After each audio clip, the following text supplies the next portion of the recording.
What if the reason you're feeling stuck isn't your mindset, your job, or even your relationships, but the energy of your home?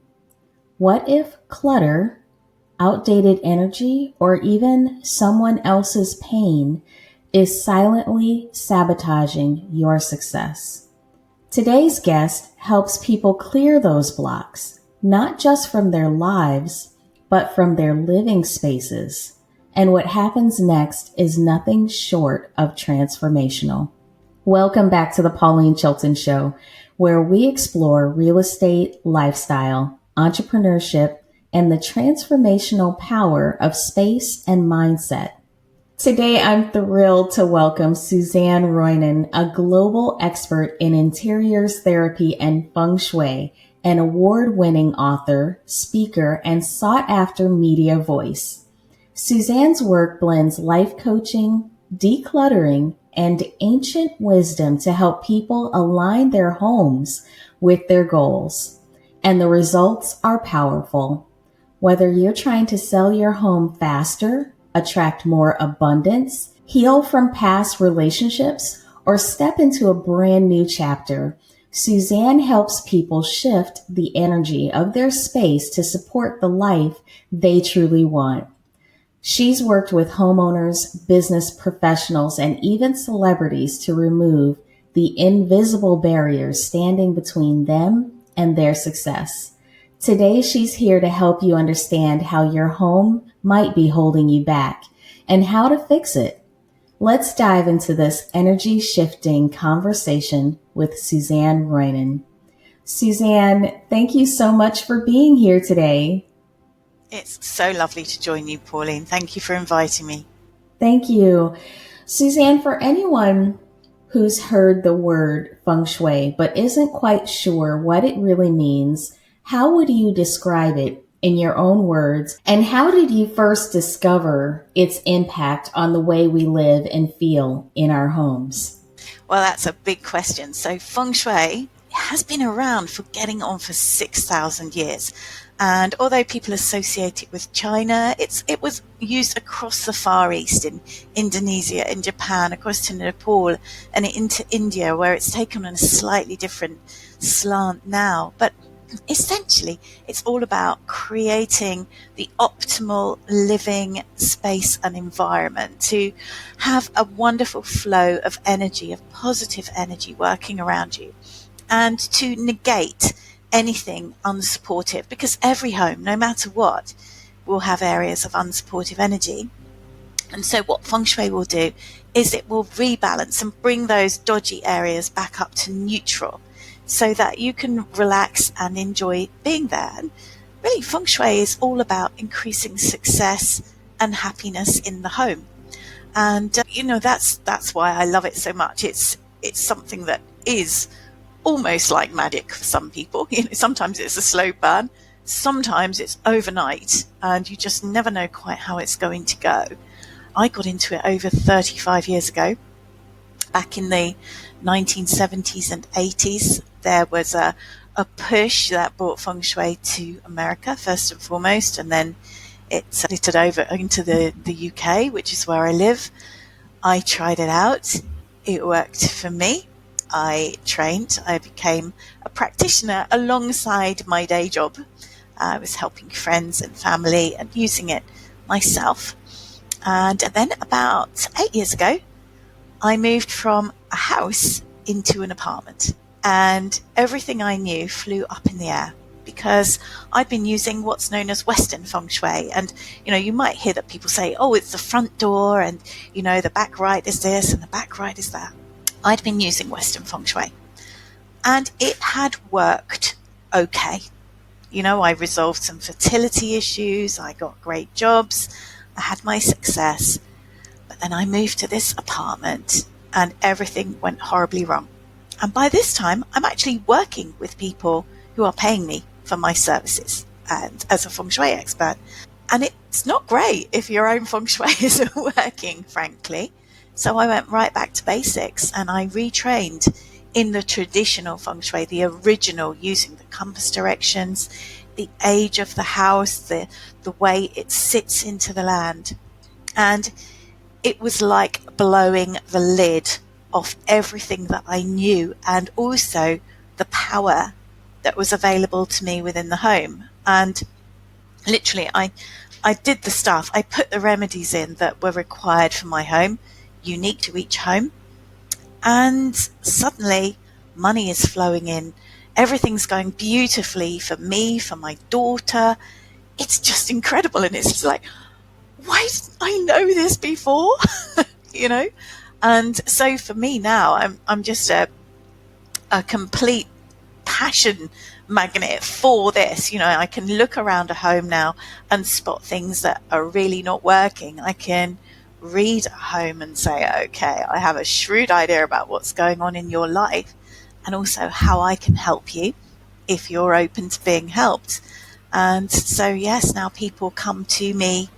I speak at places like the Ideal Home Show or Grand Designs or the Live, Life and Love Show. I'm there. And yes, people come to me from all walks of life for all kinds of things related to their feng shui, and I absolutely love it. That's so great. You have such a unique approach with interiors therapy. Can you take us back to the moment you realized that our homes might actually be blocking our success, relationships, or well-being? And what led you to start helping others through this work?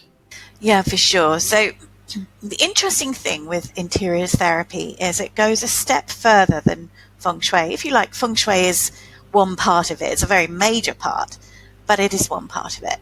And what I noticed with some people is that they were implementing their feng shui, but they were still living surrounded by clutter, energy from their past, things that were really unsupportive of them. And so it was almost muting what the feng shui could do. Now, I always think that feng shui magnifies what's around it. So if you're activating feng shui in a house that's full of untidiness, mess, boxes, undealt with things, procrastination, if you like, your clutter is visible procrastination. If you implement feng shui into a home like that, then things are potentially going to get worse. Whereas if you deal with that stuff, knowing where your feng shui areas are to start with. So, for example, you've probably heard that there's a relationship area, there's a wealth area, health, all of those different places. If you're having problems with your health, let's look at what's going on in the center of your home. Take a floor plan, draw an X across it, and the center of your home is where those two lines intersect. What's happening around there? Is this where you store stuff? Is this where your laundry is? Is this where your trash cans are? Let's think about that, what's going on there, because that is going to have a direct impact on your health. So when you start to understand your feng shui areas, then you look at what's in them. That might be art, your books, your clothes. So many people have a junk room where they just put things that they haven't decided what they're dealing with. I've worked with 5,000 square foot houses in Texas and in Florida and places like that. And there will be whole areas of the house which are just, they're no-go areas because that's where everything's been dumped. Well, all of those areas are impacting on a different part of your life. Whether you like it or not, you might have shut the door and you don't want to think about it anymore. But when it comes to your feng shui, for the energy map of your home, those areas are telling you something. So if you're struggling in your relationship or you're struggling in your career, then I want to know what's happening in those parts of your home, because I'm pretty sure I'm going to find the answers to what's going on and then say to you, right, okay, let's look at what's not helping you. Let's look at how we can help you move forward to the success you're looking for without just dragging the remnants of your past along with you. And I have to say, Pauline, it is so utterly liberating. I had a message yesterday from somebody that I just spoke with for half an hour a couple of months ago, And she just messaged me to say, I'm just having the happiest Easter because I am going through everything. And her ex-husband had been a very challenging man. He died having divorced, but left a load of stuff in the house. And she hadn't realised how much was there until she tuned into the interior therapy way of looking for it and locating it and dealing with it. So interior therapy combines decluttering, it combines some life coaching. It's a whole lot of really just, come on, look at this common sense. Sometimes we are so blind to what we have around us. It becomes habit. And you can just go for it and say, right, tell me about this. How is this helping you? How is it supporting you? And then it's almost like the penny drops, and I have been carrying this with me for years. The boxes of undealt with stuff that, have gone through 3 moves and they're still in the garage, never been unpacked. You know what I'm saying here? Every person in real estate will know about the boxes in the garage. And then they get packed up and they get moved on to the next place and the next place. So interior therapy will just tune into every part. We get clarity on what you've got. We deal with the clutter. We clear the space. So we do a really deep clean, and just because you've got to clean, you've got to organize yourself so that you can live more smoothly. And then we do what is a space clearing. We're bringing all of that lovely energy together and putting in the Feng Shui. We're consolidating all those wonderful changes we've made. And then the last part of interior therapy is the create part, which is where you can actually almost intend and manifest what you want to bring into your life, because you've got all your ducks in a row. Your house isn't working against you anymore. It's working with you and for you. And it's, people love the law of attraction, don't they? I can tell you it's an awful lot easier to manifest and use the law of attraction in a home that has got its feng shui sorted and the debris of the past is no longer there blocking the good stuff from you. That's so amazing. You've worked with so many people who've experienced major breakthroughs just by shifting the energy in their homes. Do you have another favorite transformation story that really shows how powerful this work can be? Well, there are so many. There's the older chap who had, when I first met him several houses ago, the house he'd lived in, and houses tend to have an echo.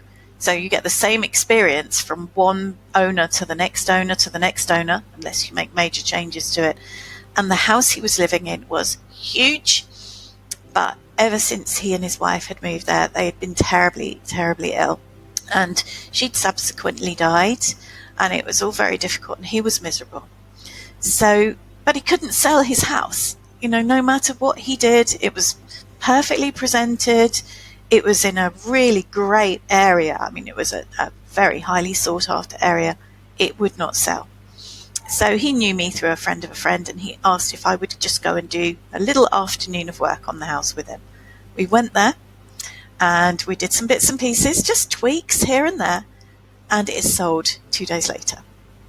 So he was, much a fan by this time. We have now gone through, he moved from there to a house that he didn't involve me with. And again, he was unhappy. He'd gone to a house with similar energy, but it was just smaller in a different town. So he was there through COVID, really, really miserable. So halfway through COVID, he calls me up and says, Suzanne, we need to find me somewhere to move to. And this time you are finding it for me. And I'm just going to tell you the area, roughly what I'm after. And I want you to make sure I get the right house. So he chose a design. He wanted a new build. And there was a particular development that he was interested in going to. So I had the site plan. I worked out what the energies were of these houses. I'll talk about energy in just a second because it's really relevant. He wanted a house that was good for money and good for people.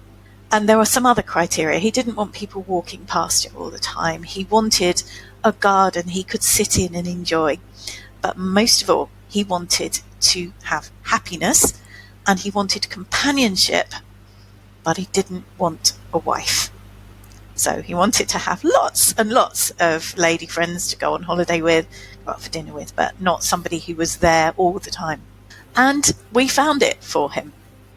Now, he is now in his 80s. He is overjoyed with this house. He says he's never been happier. He's got everything he wants. The money is just flowing into his life.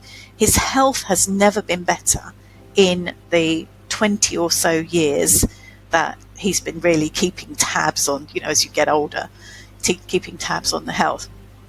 And everything is just going his way. In fact, he's even written a book because he is so thrilled about his life that he wants to share it with everybody else. Now, I just think that's wonderful.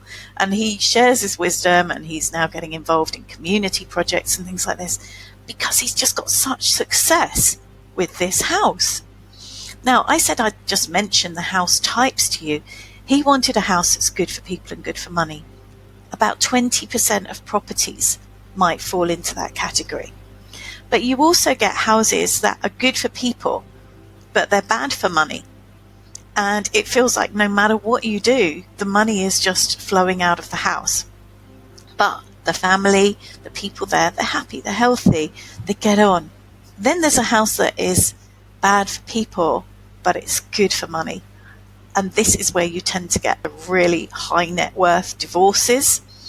There's always enough money to throw at a situation, but you'll get illness, relationship challenges, the kids will act up. I've been working on a quite large house here in the UK, which the money just flows in. I mean, my gosh, this guy is just up and up and up in his career.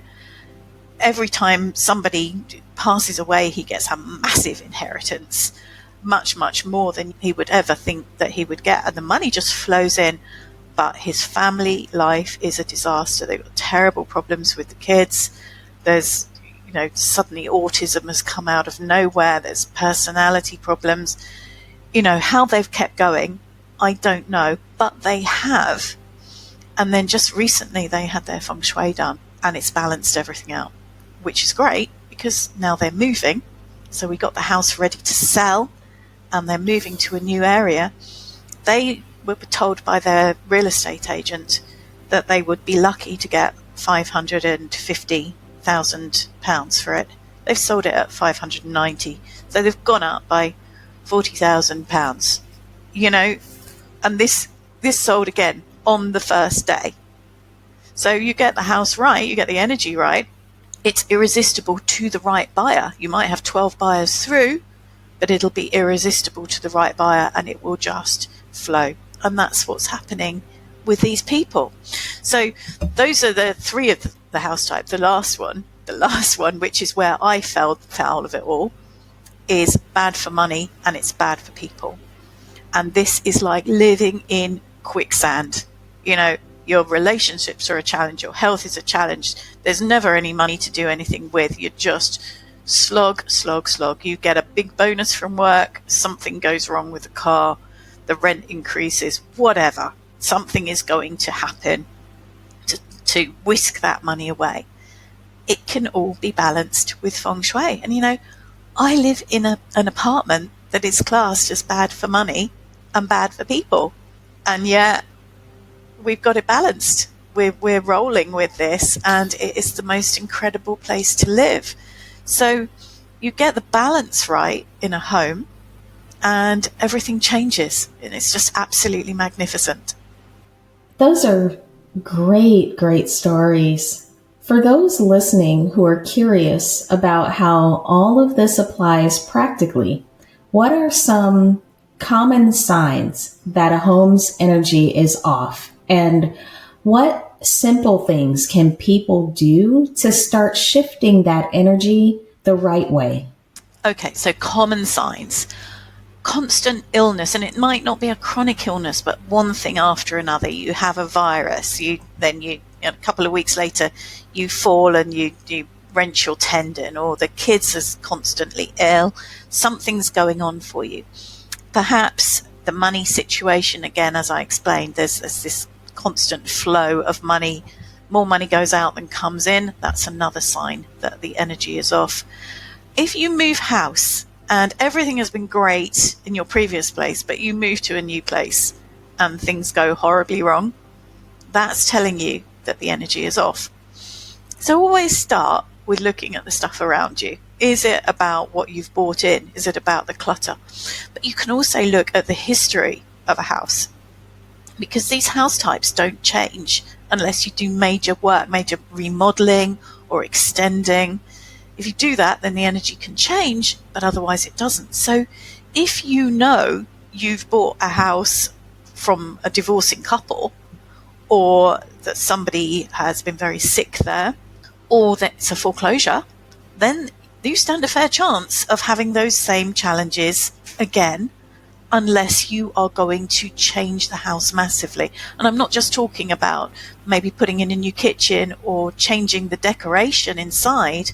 I'm talking about putting on a massive extension, doing huge remodeling.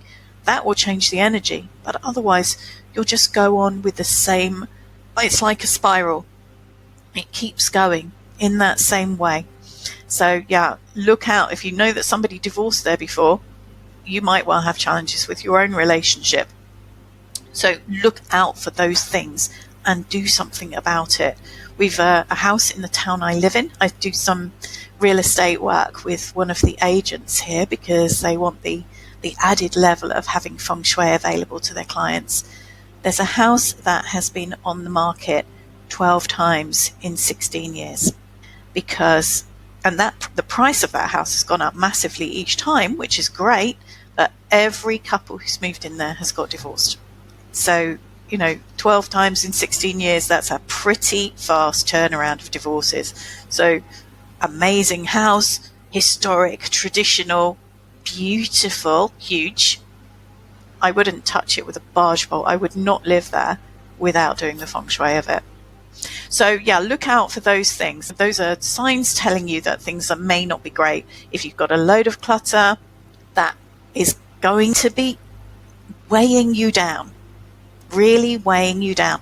Now, the one thing that I always say to people is if you have only things around you that you use, you need, or you love, you're on the right track. Because, I'll go into places where, and you've got all of those amazing books behind you. You're very clued up on this. So I'm sure that all of those books are in use. You go to them regularly. You're referring to them. You're reading them. But you will go into some houses where there are stacks, shelves of books, and you can see that just by the dust on them, they've never been opened even. Those are just... books are designed to be read. They have a life purpose, and that is to be read. If they're just sitting unopened, unnoticed on a shelf, they are not doing you any good. I used to, before I got into Feng Shui, I thought, books were a big, big thing. Shelves and shelves of the things. Now I have maybe 40 books, but I go to them constantly. And if I realize I'm not looking at a book, if it's not relevant to me anymore, it goes. Same with clothes, old photos. Old photos for people my age before digital cameras. We would keep every pack of photos. I was working with a lady the other day who was just saying, I've looked at my photos and they're all views that I must have taken on holiday and I don't even know where they are. And she's just throwing piles and piles of photos because really the only ones that matter are the ones with the people she loves in them. And so many of us just don't think about that. We're weighing ourselves down now with digital clutter. You'll upload a load of photos onto your phone. How many of us go through them and delete the blurred or the unflattering ones? We just have them all. So deal with that stuff. It's weighing you down. It's pulling you into a place you don't want to be.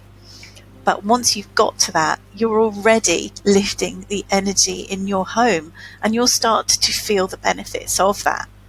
And you've worked with everyone from professionals to celebrities and even helped people sell homes faster and choose the right ones to buy. Why do you think successful people prioritize things like feng shui and interiors therapy, and how can others start doing the same? So there are a lot of very, very famous people who are known to use feng shui. And it's not necessarily because their relationships are struggling or they don't have any money. They want to be more successful. So you think about Oprah Winfrey, George Clooney, Georgina Rodriguez. They are all known to use feng shui to improve their situations. And let's say it's working for them. There are other people who are also known to use feng shui who they have these great, great results. For me, people often come to me because things aren't going well for them and they want it to get better. They might have moved into what they consider to be their dream home and things have just gone wrong since they moved there and they don't understand why. So that might be why they come to me. It might be that they've lived there for years and it's been a constant slog and they've bumped into me at a show or somebody they know has had me work with them and they sort of see their life change and say, well, I'll have what she's having. All sorts of things like that. People come to me for a whole variety of reasons. And, I love them all for it. I get to know them. I get to know their homes. The way they start with me, it's always the same. They book a 30-minute video walk around. We literally get on WhatsApp and they show me around their house and I'll be saying, oh, tell me about that. Where did that come from? Or, what does this mean to you? And there are certain things that I can spot that will always say to me, oh, okay, they've got problems with money or that relationship's struggling a little bit. They might be, oh, that's telling me you're celibate. There are all these things that I can spot in a home. And so as they're walking me around, I'll be saying, okay, so is this going on for you? And they'll look at me and go, how did you know that? It's like, well, your home is telling me. Your home is giving me the lowdown on your life by what you've got around you. So, yeah, that's how it all starts. It starts with this 30-minute call.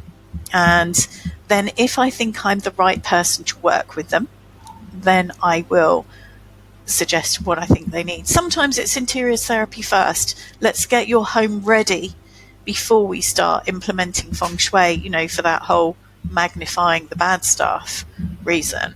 Some homes are deliciously ready to go straight to feng shui, which is marvelous because we can literally do the report and a week later they've already started to feel the benefits.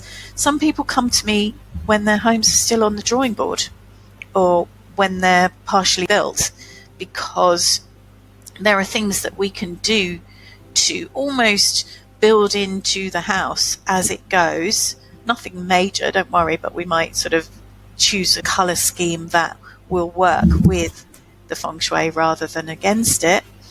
So people might come to me from a show, if they've seen me speaking there, if they've heard other people talking about me, if their friends have used me. They might read about me in a newspaper or in Homes and Gardens, which is, I write each month for Homes and Gardens. So there are so many places that people can connect with me. But the thing is, they connect at the right time. People come to me after they've read my book and they'll come to me 4 years later and say, I think I'm ready to work with you now, or whatever. They come to me at the right time for them. And, it has to be said, I do tend to be quite blunt. If somebody is giving me excuses, I'll call them out on it, and when we do the walk around, that initial 30-minute walk around, I'll say to them, can I be blunt or do I need to be diplomatic? And they'll all say, no, please be blunt. And I'll say, look, this isn't helping you. The thing about that 30-minute session is there's no commitment. There's no commitment. You'll go away with so much information that you can use to start shifting the energy in your home straight away. There are some people who will have already decided before they even get on the call, no, I'm having my feng shui done. This is just something that I've got to go through before this lady will do my feng shui for me. But yeah, and sometimes I get to come and work with people in person, which I love, across the UK, across into the States here and there. And yeah, I love it. I love working with people in person. Suzanne, thank you so much for sharing your wisdom and energy with us today. I'm definitely looking at my space a little differently now, and I'm sure our listeners are too. Can you share your website or social media, how people can find you? Of course. So you'll find me at interiorsTherapy.com, interiors with an S. That's the website. You'll also find me on Facebook at interiorsTherapy.com and on Instagram at interiors_therapy. Or, of course, you just Google Suzanne Roynon. I think there's only one of me. You'll find me that way. But everything sort of tends to lead to book an inspiration call and connect with me. But if you've got other questions, just drop me an email. I'm very approachable. I like to think I'm very approachable. I do my best to help people in whatever way I can. And I'm very blessed. My feng shui is done. Thanks again, Suzanne. And to all of you tuning in, if you've ever felt stuck, overwhelmed, or like your space just isn't supporting the life you want, this is your sign. It might not be you. It might be your home. And the good news is you can do something about it. Be sure to connect with Suzanne, whether you're ready to realign your space, attract more abundance, or just to learn more about feng shui and interiors therapy. All the links will be in the show notes. And if you enjoyed this episode, please like, share, and subscribe to the Pauline Chilton Show on your favorite podcast platform. Follow us on social media and head over to thepaulineshow.com to shop our handmade candles or support the show through our Adobe and Descript links. Thanks for listening, and here's to living in alignment in life and in your space.